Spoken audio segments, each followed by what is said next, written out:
Hey everyone, it's your host, Courtney Turek with Bold Moves and Confident Choices. We're here to talk with leaders and entrepreneurs about making fearless decisions and taking charge of your own path. Let's get real, get bold, and take charge of your future. Today's guest is an extremely decorated one. I am pleased and thrilled to introduce Colonel Scot Heathman, who is retired. He's a former U.S. Air Force leader, renowned for his servant leader approach. With over 25 years of service, he commanded and served at multiple levels, including as Deputy Commander, 18th Air Force, Commander of Scott Air Force Base, and on the Joint Chiefs of Staff at the Pentagon. He's a highly decorated, like I said, combat experienced pilot. Heathman now serves as for his company, Elevating Others, an organizational leadership consulting business, inspiring leaders to command with courage. He holds 3 master degrees, is a certified emotional intelligence coach, which I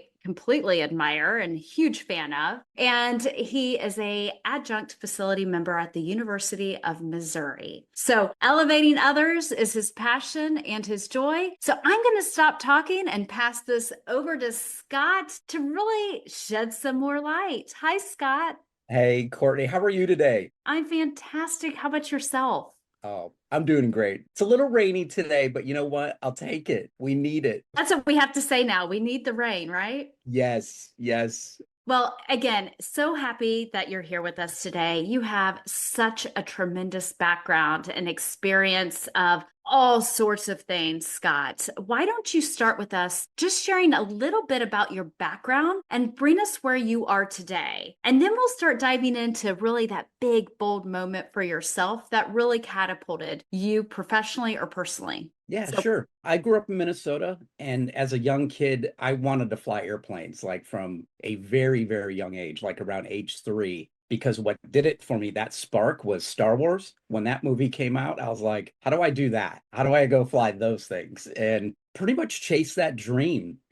Obviously went through my school years, but in order to get to a point where I could learn how to fly, you either had to go to either get flying lessons, go to university, or join the military. And it was important to me to try to find a way to pay for college for myself. That's something I wanted to mm, do. And I said, I really would love to serve my country, and I would love to be able to fly. Why don't I start looking at military options? And I knew that to become a pilot, you have to have a degree. So, because you have to be an officer. So I'm okay. like, okay, that kind of narrows down how I'm going to go about this. And I decided to go through the Air Force ROTC program at the Illinois Institute of Technology in Chicago, got my civil engineering degree, and then I was selected for pilot training and I was off and running. And what I thought was maybe going to be, I don't know, 4 to 10 years, somewhere in there, ended up being a 25-year career doing things I had no clue I was ever going to do. Like, they weren't even a vision in my head other than flying. But a lot of the leadership positions, I just wasn't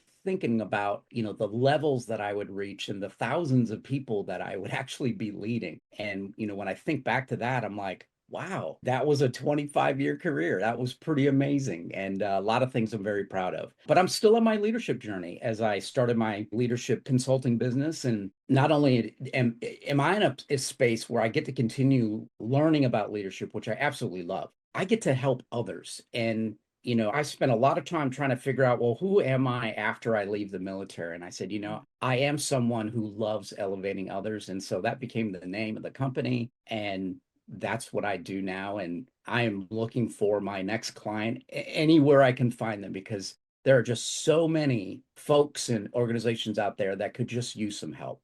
So that's what I love doing. That's fantastic. And Scott, I'm very honored to have had you come into my life. And I can attest for everyone listening, what a tremendous leader you are. And to shed some light on that, Scott, could you tell everyone how many people you actually have led?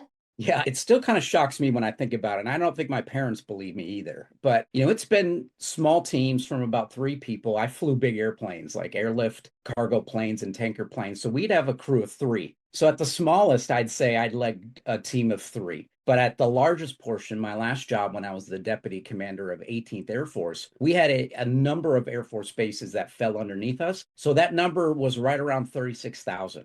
And they were spread out all across the United States. So they weren't all at any one given location. So that made it even more challenging. But yeah, I mean, when you're dealing with those kinds of numbers, it's hard to get intimate with everybody, but Right. you can still lead effectively those numbers of people. You just have to work on the right kinds of tactics for the right kind of environment. So, but I worked directly for a two-star who was the commander of that organization. And, we did our very best to support those individual bases that were essentially responsible for flying all the logistics that the Air Force has around the globe. So Wow. we owned all the aircraft, all those operational units. And most of the time when you see stuff on TV, it probably had to deal with an asset from 18th Air Force or men and women from 18th Air Force. So interesting. So, when you talk about leading all these people, Scott, what is one thing you're most proud of from a leadership standpoint? One of the things I'm most proud of, I'd studied servant leadership because I had worked for an incredible servant leader. And as a young captain, I didn't fully understand like what that term meant, like from a Robert Greenleaf definition, who's kind of the godfather of bringing this to the forefront. But when I saw that it involved a heavy level of empowerment, building relationships, leading in a way that you see them actually grow through your leadership. I think it's the style that I've learned to be very comfortable with, the servant leadership style. I honestly would say, like, I'm very proud of that I've been able to lean into that because I've seen the effects, the positive effects on the backside of that. And not that it always led to success, right? Because Right. we don't live in a perfect world given perfect dynamics and in situations, but I led with a very high touch, heavy level of empowerment, high trust. But I was also set very high standards because I believe that, we're not just going to have an organization and be happy all the time and run around without high standards.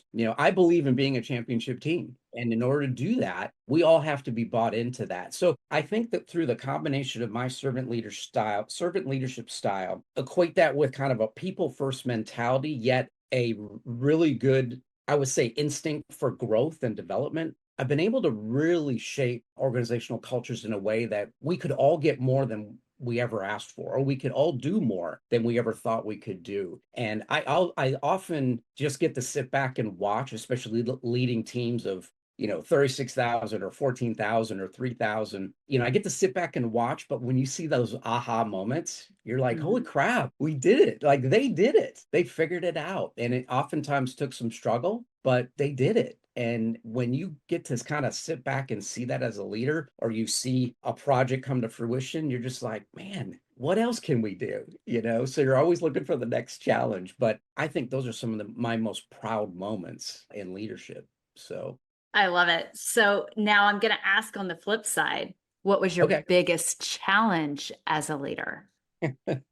Well, this may be kind of obvious to you and I, and because we've talked about this, but stuff will happen, to use the Forrest Gump friendlier version of that, right? The bumper sticker. Yeah, I would say for me, my challenge came at the tail end of my career. I just turned 45 and I was a deputy commander up at Fairchild Air Force Base, which is in Spokane, Washington. And my wife and I were on our way to a holiday party. It was the end of the year, and we were at a stoplight and we got hit from behind by a vehicle. Luckily, nobody hurt, but through that process of, checking out my neck, I had a little bit of a whiplash injury. They actually found a brain tumor that I didn't even know I had. And Wow. I literally was asked the question by one of our flight doctors, do you know you have a brain tumor? As if I knew I did, but I don't think he quite knew what to say. And because that's just not something that a lot of flight doctors deal with. Right. They don't see that in their air crew a lot. Right? No, So no.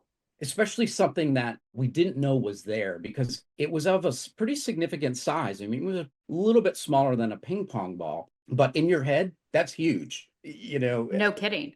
Something the size of a pea is big inside your head or on your brain. Well, so through the process of looking at that and trying to figure out, I spent the whole next year after that diagnosis just kind of I wouldn't say limbo, but just watching this thing because what we were trying to figure out, the neurosurgeons were trying to understand first, what are we dealing with? Is it growing? And then based on, what we're dealing with, if we had to take action, what would we do? Is it Right. radiation, surgery, combination? What is it? But about a year later, and I had moved during this time period, about halfway through this kind of looking process, I moved to be the commander of Scott Air Force Base. So I took command, and literally 3 days later, drove to St. Louis, had gotten set up with all my new doctors, the MRI, multiple MRIs, but nothing was kind of happening. There was some small growth, but from my perspective, like I didn't have headaches. I didn't feel Mm. anything, no effects from this thing. But sure enough, after an MRI in January of 2019,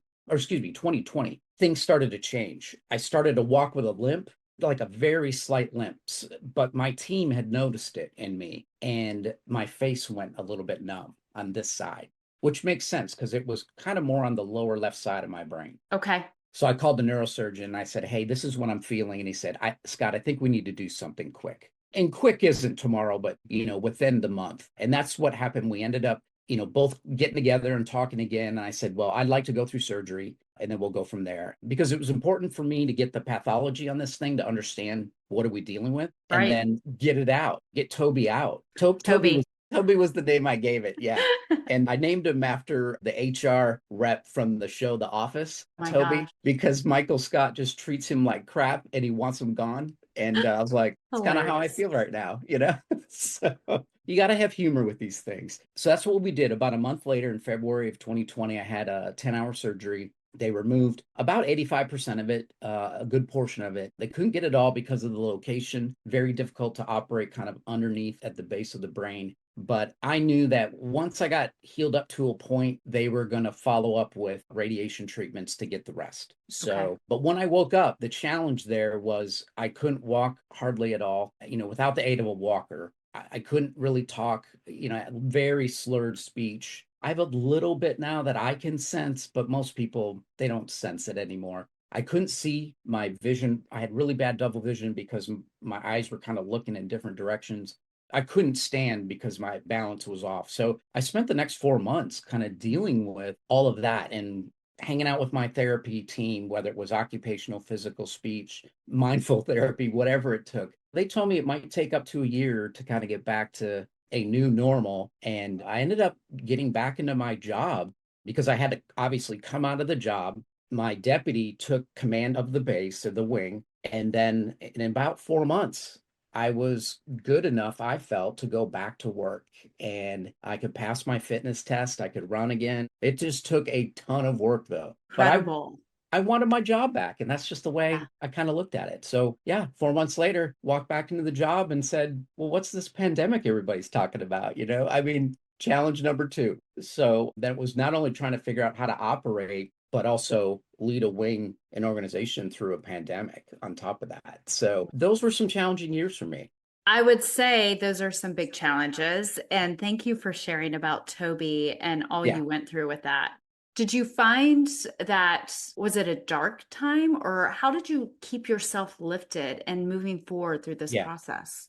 There were certainly bad days. I think anybody that deals with adversity, whether it's on a medical piece or a, death in the family, or, maybe it's a dream job they didn't get, whatever it may Right. be, it's not about the actual adversity piece. I think we as humans are going to experience the full range of emotions. So, and I certainly did. There was something that I did in particular, and I'm writing about this in my book right now, which will be out next year. I tried to mobilize the right team around me. And I'm by nature a generally happy person, but that's just a temporary moment in time. I would say I'm an optimistic person, which is tends to be a little bit more of a long-term mindset, not just a fleeting moment. I have really tried to make sure I fed that part of me. And if I didn't have a lot of optimism in the tank, I tried to see if there was something or someone around me that could help me, because we don't all show up every day as our full 100% self, right? Right. Oftentimes we're maybe 50% or less in the tank. So I never shied away from telling a teammate or a partner or a colleague, hey, I had a little bit of a rough night last night. Do you mind just kind of watching out for me today? Don't take anything I'm doing personal. My mind's here, but I do want to be here. And, I think that's a healthy thing to do, whether you're going through adversity or not, with your teammates. But I did make sure that I surrounded myself with good support systems, great people that could keep my level of optimism high. I did have to tell a couple folks that were in kind of my inner network that what you do for me right now, I really appreciate, but it's not helping me in the way that I need the help right now. And after explaining that to them, and some of the things that were happening where, they were just kind of dumping negativity on me Mm, all the time about their life and things like that, okay. and things that people naturally do. Right. But it's okay to say, I hate to hear that, but I'm having a really hard time right now. And that's just not something I'm in a position to listen to right now because I can't help you. I can barely help myself right now. Hey, I've got a question for you. Want to make thousands more in your next salary negotiation? If you knew there was a proven system to help you land more money, better benefits, and a total compensation package that reflects your worth, would you take it? The Salary Bump Accelerator is that system. It's packed with everything you need to get out of your head, prepare for your interview like a pro, and negotiate with confidence so you never leave money on the table again. And because you're a loyal listener to Bold Moves Confident Choices, you get 15% off with code BOLD15. That is all caps BOLD15. Go to thesalarybump.com to get started because your next paycheck should be your best one yet. Let's get you paid what you're worth. So I didn't bring those people to my inner orbit as much. They stayed in my orbit, but when I mapped my network of support out, it was very strategic about who I wanted right around me. Wow, what an important note for us all to take on that. It's okay for your tribe to shift during different times in your life. Absolutely. Yeah. And you know what? I talked to them about it, and we are still the best of friends, best of colleagues. Like, it did not disrupt our relationship. They understood what I was getting at, and they just stepped back, let somebody else come in for a little bit, and then we just pick up where we left off. So, but you have to communicate. You have to talk about what this relationship means and your specific needs while also understanding their needs. And mine were just different at that Right. moment in time. I also pulled away not only communication, like you said, but also trust, right, with Yes. that tribe. Yeah, As you were going through this really challenging time in your life and asking them to help you if they saw something that you didn't recognize, you put trust in them to help you. absolutely. And if they couldn't do it, I usually had somebody else like around me that I could go to. But there's also some self-coaching that has to happen. Like, you can't just rely 100% on others. You have to kind of like going to the gym, build yourself back up too. So, through self-coaching, whether it be journaling, meditation, reading, writing, whatever it may be, all those things help. And it's important to lean into that side of it too, because I do have to hold myself accountable because I'm now the one who has to take care of myself with this new Scott, this new way to Right, operate. So right. I have to figure out what works and what doesn't work anymore. I can't sit in front of a computer for hours on end anymore. It's just too much. It overloads me. So I planned breaks. I did not have back to back to back to back meetings, which seem to be very popular in organizations, but our brains are not, they don't work well when we don't have breaks in between these meetings. So instead of hour-long meetings back to back to back, I held 30-minute meetings with 15-minute breaks in between. That was enough to get my brain refreshed and ready for the next engagement. And I do that in my personal life too, whatever activities I'm doing, day in and day out. So Such great self-awareness, Scott. And that's something we all need to keep at the forefront too, is self-awareness during these times yes, as well. absolutely. So, wow, we have gone through a lot, and I haven't even asked a big question, but you might have already elaborated on maybe the answer to this. I'm not sure. You've had such a vast background. So, Scott, what would you say was the bold move or confident choice that took things for you to the next level in life? I will say something maybe a little bit different. About midway through my career, and I think a lot of people experience, whether you're in the military or in the corporate world, we're always chasing that next promotion or people pleasing and things like that, right? Yes. And I think when I reached about my 12-year point, I was a fairly new major in the Air Force. I had started my work at the Pentagon, working in something I had no background in, but this was my job. Actually stopped focusing on people pleasing and chasing the next level, or, well, if I just do this, maybe I'll get promoted. Well, if I just get this job or this position or these responsibilities, I might get promoted. I just started focusing more in on doing the best job that I could, building the best teams that I could, contributing to the best collaborations that I could. And things started to happen differently for me. Positive things like promotions, like getting jobs with greater responsibility, things again that I wouldn't even dream of. I never dreamed I would be a commander of an Air Force base, but I think when I stopped being kind of a people pleaser, chasing, life just happened. And I just left that responsibility to those supervisors who need to rate me or do my appraisals. I'll just leave that to them because in the end, I can only control what I can control. Right. I can't control what ink they actually put on that piece of paper. So let's just take that worrying out of the equation and use all of that energy into doing the best work that I can. And once I started doing that, boy, I tell you what, my journey actually got a lot easier because I just didn't have all that head trash that we carry with us all the time. Of course. It's interesting you say this was a bold move for you because I just saw this on LinkedIn that somebody said, don't focus on the end result, right? Yeah, Focus on the the here and journey. now, the journey. And Yeah. that's exactly what you did. And then before you knew it, you were leading over 36,000 people. Yeah. I mean, Wild. again, it's unreal. And I actually felt better about getting various responsibilities after that. Like I felt more locked in and prepared, even though they may have been new jobs to me. I just felt like I approached them with a different mentality that was a little bit more positive Yeah. because what can tend to happen if you chase so much, you may get a job that you always wanted. And then what if you don't like it? That is an awful feeling, and I don't like that feeling. So why don't I just do what I can with what I have, do the very best work I can in the moment, and just enjoy that journey. And therefore, I was never really let down by another role or position or anything like that. So that's kind of how I just approach things for the next probably 10 to 15 years. So, I love it. And when I think about chasing things, like if you're chasing that bigger version or vision for yourself, I find that's when our ego also takes control. oh yeah, it is. Our ego is not always our amigo, right? I Right. mean, it can I love do that. I don't know it that can I've heard that.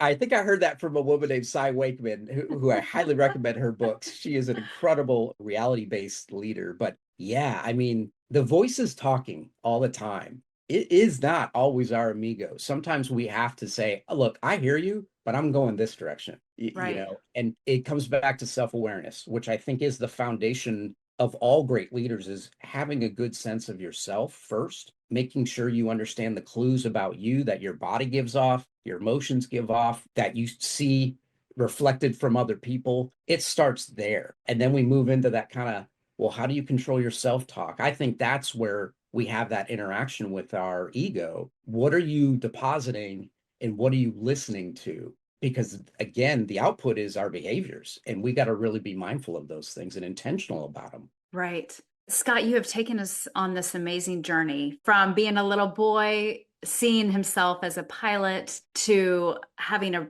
brain tumor, and then also from retiring from leading 36,000 people in the Air Force. You're now coaching people, Mhm. right? And leading others in all these amazing ways. When you look back at your younger self, what would you say to the 18-year-old Scott that is getting ready to embark on this magical world we have? I think probably playing off on the resilience story a little bit here. I think the biggest thing I had to face at that time was getting cut during my senior year, being cut from the baseball team. Traumatic, right?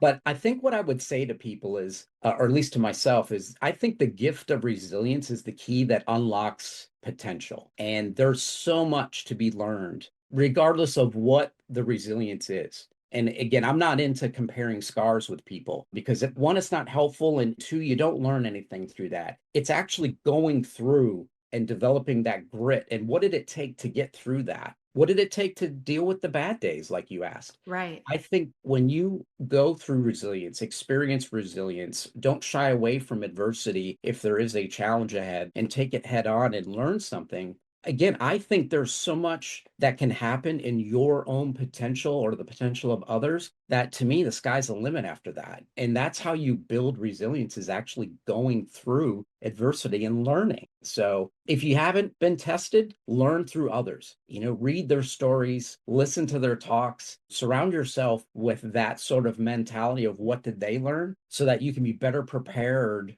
when you have to deal with your own challenge. So that's what I would say to myself. Scott, I am so fortunate to have you in my life as a friend. You are a tremendous leader, and listening to your story even more today has just brought forth so much warmth to me, and to know that you're somebody out in this world making it a better place. Well, I So, appreciate that. I'm so happy we met and we get to hang out. And I'm looking forward to talking life with you again anytime. So you let me me know. me too, Scott. So before we head out here today, where can everybody find you? Yeah, so you can go to my website at commandwithcourage.com. I've got all kinds of information about what I offer there as far as coaching or training, or if you got something customized you need for your team. I love doing customized work. Also on LinkedIn, reach out to me, DM me, let me know what's on your mind, or if, hey, maybe we just need to talk about some options. So if I can't deliver it, I'm pretty sure I know somebody who can. But yeah, reach out anytime. Scott, well, thank you for sharing your journey, talking to us about mindset, having resilience, leaning into your tribe when you need it, and really just setting our ego aside and being our true self. So, again, thank you for being here today. Thank you to all of our listeners. Now, please go be bold, be confident, be you. Thanks.